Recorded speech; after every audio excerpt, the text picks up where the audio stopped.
Good morning to you all. We are back with the same exercise 7.2. We'll be doing question number 5 today. See, in this question, I have been given two figures and I have been marked everything. Now they are saying if they are congruent, yes, they are congruent because of the corresponding things are equal. But we have to say कि RAT दूसरे triangle से कैसे congruent है, तो हमें यहाँ पे नाम करेक्ट ऑर्डर में लिखना है. The name plays a very important role. Corresponding angle के equal corresponding angle, corresponding side के equal corresponding side.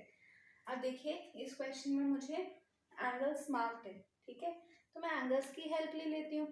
Let's start. पहले दे रखा है आर.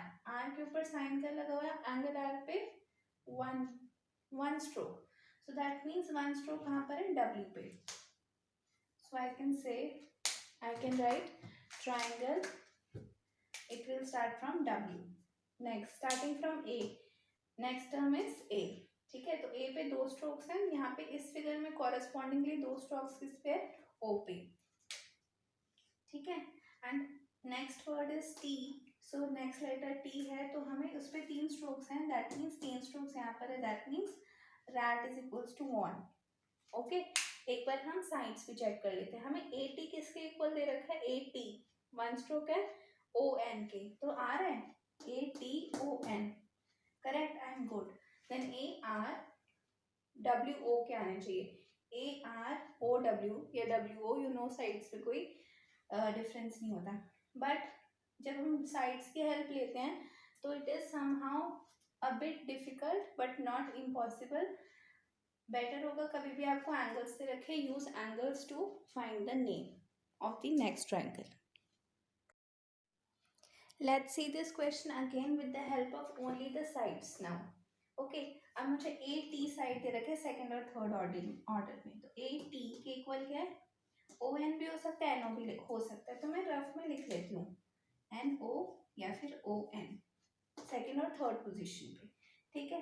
नेक्स्ट मुझे दे रखा है AT किस साइड के इक्वल है? ओके, AT हो गया.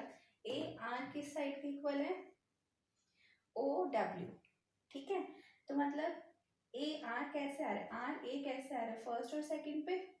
दैट मीन्स यहाँ पे WO भी आ सकता है और OW भी आ सकता है. We are not sure.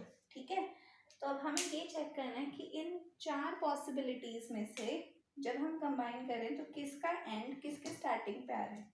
सो आप देख लो कि ये वाली साइड बिल्कुल मैच करिए बिकॉज ये भी O से एंड कर रहा है. हमें सेकंड पोजीशन में यहाँ पे O चाहिए और इसमें भी सेकंड पोजीशन पे यहाँ पे O है. Getting it. और यहाँ पे फर्स्ट पोजीशन है, यहाँ पे थर्ड पोजीशन है. तो हमें यहाँ पे इसके अकॉर्डिंग मुझे पता चल गया कि आंसर WON होगा. नेक्स्ट क्वेश्चन भी कुछ सिमिलर ही है जिसमें मुझे अगेन डायग्राम शो कर रखा है with the corresponding parts given. Now you have to complete the congruency statement. complete करनी ये statement को. BCA. Okay, BCA side BC किसको correspond कर रही है? BT को. अब मेरे को यहाँ पे तो साफ ही दिख रहा है कि BT है या फिर TB भी हो सकता है. if you have a doubt then मुझे ये बताना है. नेक्स्ट, इसमें क्या चीज सेम है? ये दोनों साइड्स AC और AT. यहाँ पे CA है, मुझे इसकी जगह क्या चाहिए? या तो TA या AT. राइट, कंफ्यूजन हो रही है कुछ? क्या लिख सकती हूँ? TA या फिर AT. ये सेकंड पोजीशन पे है, ये थर्ड पोजीशन पे है. Getting it. अब मुझे क्या चाहिए कि जो इसके एंड पे आता हो वो उसके बिगनिंग पे आता हो. राइट, इन दोनों में अगर कंफ्यूजन है, अगर मैं B को सेकंड पोजीशन पे लेती हूँ तो B तो यहाँ पे है ही नहीं. ठीक है, दैट मीन्स ये ऑप्शन कट हो गया, ये सिलेक्ट हो गया. अब BT यहाँ पे T एंड हो रहा हो क्योंकि मेरे को सेकंड पोजीशन सेम ही है मेरे पास. Okay, so the name of the thing would be BTA. Triangle का नाम. दूसरा वे क्या हो सकता है? सी, इस क्वेश्चन में मुझे AB साइड कॉमन दे रखी है और AB यहाँ पे कैसे लिखा है? BA. तो मुझे भी यहाँ पे थर्ड पोजीशन और फर्स्ट पोजीशन और थर्ड पोजीशन पे BA लिखना है. इतना तो मुझे कंफर्म है. और एंगल C और एंगल T मतलब कॉरेस्पॉन्डिंग एंगल्स होंगे. ठीक है, सो नेम लिखना बहुत इंपॉर्टेंट है, आपको आना चाहिए कि नेम हम कैसे लिख रहे हैं। अगेन इसमें हम एंगल्स की भी हेल्प ले सकते थे। ये वाला एंगल कौन सा, ए बी टी। अगर एंगल ए बी टी की बात कर रहे हैं हम, तो वो किसके इक्वल है, ए बी सी के। ठीक है, राइट। अब इसमें काफी चीजें कॉरेस्पॉन्डिंग सेम ही हो रही है, क्योंकि ए बी के इक्वल आ रहा है। हमें यहाँ पे B C equals to B T आ रहा है, B C equals to B two, तो हम इसके आगे ट्राइंगल भी लगा सकते हैं। ठीक है, एंगल के बदले। और अब हम चेक कर सकते हैं कि हमें तो इस ऑर्डर में चाहिए था, बी सी ए। अगर मुझे ये वाला यहाँ पे चाहिए, तो इसका भी यहाँ वाला यहाँ पर आ जाएगा। Okay, there are multiple ways of understanding the same thing. Okay, so moving on to question number 6 B part. Q R S triangle देखना है मुझे। क्यू आर एस इस वाले ट्राइंगल की बात कर रहे हैं, ये इस ट्राइंगल में कौन से को कॉरेस्पॉन्डिंगली मैच कर रहे हैं। ओके, सो एंगल्स दो मेंशन्ड है कम से कम, तो एंगल्स की हेल्प से कर लेते हैं। इस ट्राइंगल में एंगल क्यू पे क्या साइन बना हुआ है, वन स्ट्रोक का, तो एंगल क्यू से मैच होता हुआ है दूसरे ट्राइंगल में कहाँ पर है, टी पे। तो दैट मीन्स इसका फर्स्ट क्यू है, तो इसका फर्स्ट क्या होगा, टी होगा। नेक्स्ट आर पे आते हैं, आर पे दो स्ट्रोक्स बने हुए हैं, कॉरेस्पॉन्डिंग इसका क्या होगा, जहाँ पे दो स्ट्रोक्स होंगे वो कौन सा पॉइंट है, पी। और नेक्स्ट पॉइंट बचा क्या है, Q. Triangle complete, triangle 3 point से बनता है, तो T P Q angle triangle के कॉन्करेंट होगा। Class question number 7 is kind of activity based. I will explain that later to you. Moving on to question number 8. This is also not going to come in exam because it is a bit hard to understand. It says कि आप कोई ऐसी possibility बताइए जहाँ पे 5 चीज़ें match करती हो।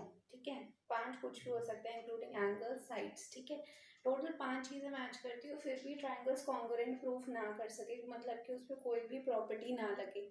So I have taken an example. You can learn the same example. Okay. So what is the example? मैंने दो 90 डिग्री एंगल्स ले लिए। ठीक है, अब दोनों के एक एक एंगल मिलते हैं, मैंने उनके बाकी दोनों एंगल्स भी मिला दिए। दैट मीन्स अगर मैं इसकी नेमिंग कर दूँ ए बी सी और पी क्यू आर, तो मैंने बोला एंगल ए किस एंगल के इक्वल है, एंगल आर के इक्वल है। ठीक है, एंगल बी किसके इक्वल है, 60 डिग्री, यहाँ पे 60 डिग्री एंगल क्यू है। ठीक है, एंगल सी किसके इक्वल है, एंगल पी के। तो इस ऑर्डर में तो A B C should be equal to P R Q P होना चाहिए था, कॉन्ग्रुएंट होने चाहिए थे। बट मैं साइड में आके चेंज कर देती हूँ, ऐसी कोई क्योंकि प्रॉपर्टी नहीं होती एंगल से रिलेटेड, बट हम अभी तो चेक कर रहे हैं ना कि वो कॉन्ग्रुएंट है या नहीं। तो सी, अगर मैं बी सी की बात करूँ तो वो क्यू पी से मिलनी चाहिए थी। ठीक है, जो कि यहाँ पे वो मैच ही नहीं कर रही। ठीक है, एक तो ये प्रॉपर्टी नहीं लगी। सेकंड चीज, हमारी जो आर एच एस के लिए प्रॉपर्टी होती है, बिकॉज ये वाला एंगल 90 डिग्री है, राइट एंगल है, तो यहाँ पे जो हाइपोटेन्यूज होता है that means the slanting side या फिर side opposite to 90 degree angle, 90 degree angle के ऑपोजिट वाली साइड दोनों केसेस में इक्वल नहीं है। कॉन्ट्राडिक्टिंगली एक का हाइपोटेन्यूज दूसरे के परपेंडिकुलर साइड, जिसे हम बोलते हैं परपेंडिकुलर साइड, परपेंडिकुलर साइड के इक्वल है। ठीक है, तो इन अ वे मेरे पास एक और चीज इक्वल हो गई, बट वो प्रॉपर्टी में यूज नहीं हो पाई। ओके, नेक्स्ट में कोई एक और चीज है कि A B is equals to Q R. अब I am given with 5 equalities, मुझे 5 चीजें इक्वल कर दी, still I will say that triangle ABC is not congruent to angle triangle RQP because we don't have any property for this. Moving on to question number 9. It says मुझे दो triangles दे रखे हैं, एक में 90 degree और दूसरा भी angle दे रखा है, मुझे मार्क भी कर रखे हैं कि यहाँ पे ये एंगल 90 डिग्री है तो ये इसके कॉरेस्पॉन्डिंगली सेम है और सी आर के कॉरेस्पॉन्डिंगली सेम है। अब वो कह रहे हैं किसी एक और चीज़ को आप इक्वल बना दीजिए और ताकि ये दोनों ट्राइंगल्स कॉन्ग्रुएंट हो जाएं। तो ऐसी कौन सी चीज़ होती, अगर दो एंगल्स हैं तो क्या मैं एक और एंगल ले सकती हूँ, no, because I don't have any property like triple A property, right. So अब मैं क्या करूँगी, मुझे एक साइड चाहिए होगी, साइड भी कौन सी चाहिए होगी, दो ए वाली प्रॉपर्टी चाहिए। ठीक है, क्योंकि दो एंगल ऑलरेडी गिवन है, मुझे एक और चाहिए, साइड भी मुझे कौन सी चाहिए, जो बीच में है, ठीक है। तो इन दोनों ट्राइंगल्स, इन दोनों एंगल्स के बीच में कौन सी साइड आ रही है, side BC, okay. And in दोनों के बीच में क्या आ रही है, RQ। अगर मैं कह दूं कि ये दोनों इक्वल हैं, so if I can say that these are equal and I am already given कि angle P is equals to angle Q है given, angle C is equals to angle R है given, so I can say therefore triangle, कौन कौन से triangles की बात करें, BC है और A पहले ही लगा लेते हैं हम, will be congruent to, BC की जगह QR लिखने हैं इसी ऑर्डर में, तो इधर कौन सा आ जाएगा P, ठीक है। मैंने क्या किया, BC को सेकंड और थर्ड पोजीशन पे ले लिया, फिर इसको भी सेकंड और थर्ड पोजीशन पे ले लिया। So why, because I have used A as a property, getting it। So the extra thing that I took, I assumed to be equal to make these congruents, to make these triangles congruent was making the side, the included side, जो इन दोनों angles के बीच में side आ रही थी। अब ये याद रखना, अगर इनके अलावा ये साइड होती, ठीक है, तो भी ये ट्राइंगल्स कॉन्ग्रुएंट नहीं होते, और if I would have taken this side तो भी ये ट्राइंगल्स कॉन्ग्रुएंट नहीं होते, ठीक है। क्योंकि मुझे एक ही चीज़ लेने को बोली हुई थी, तो RHS भी नहीं लगता, याद रखना, क्योंकि RHS में भी एक राइट एंगल और दो साइड चाहिए होती है, मुझे तो साइड का कोई भी मेंशन नहीं था, and I had to change just one thing, so I opted for this option, okay. Class, moving on to the last question of the exercise and of the course as well। हमें इसमें ये बताना है कि ABC FED के equal congruent कैसे proof हो रहा है।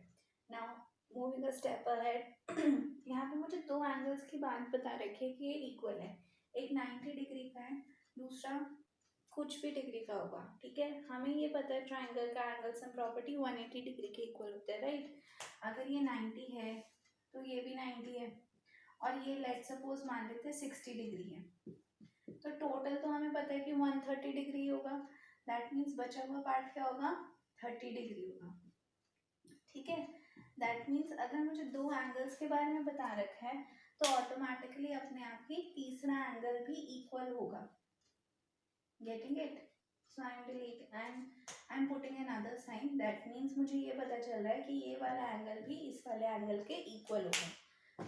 So I can write down, now I am given BC is equals to DE, next मुझे दे रखा है angle B is equals to angle E, both are 90 degree, and angle C is equals to angle D, right। Therefore triangle ABC will be congruent to triangle FED। ये हमने कैसे किया, by angle sum property। इसमें आप सिर्फ लिख सकते हो राइट एंगल गिवन, गिवन दोनों में लिख सकते हैं हम, ये दोनों चीजें तो हमें गिवन थी, given. So by which property, angle side angle, included side लिए हमने, A as a congruency, we prove that the triangles are congruent, that is it, okay।